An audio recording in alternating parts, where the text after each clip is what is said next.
En dat is een hele opluchting voor trainer Marco van Basten. Maar 14 doelpunten is Finn Bogason topscorer van Nederland. En ja, die keert er goed bij haar.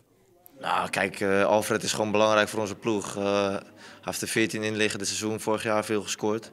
Dus het is gewoon ja, ook voor een tegenstander vervelend dat hij er weer in staat. Omdat hij altijd zijn goaltjes meepakt. En ja, als hij morgen voor ons belangrijk is, wat hij meestal is, dan is dat heel belangrijk. Ja. Ja, het is liever dat hij meedoet. Maar het is ook niet zo dat als hij er niet bij is, dat we dan niet meer weten waar we naartoe moeten. Nee, jullie zijn niet te afhankelijk van Finn Bogason?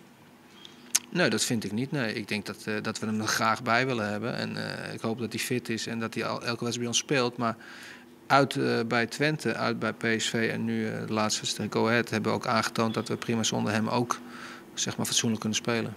Heerenveen zit op dit tijd zonde. Maar bij Weesmoorn in Den Haag klimt Heerenveen op naar het 4e plak. Leeft dat in de ploeg ook, dat besef?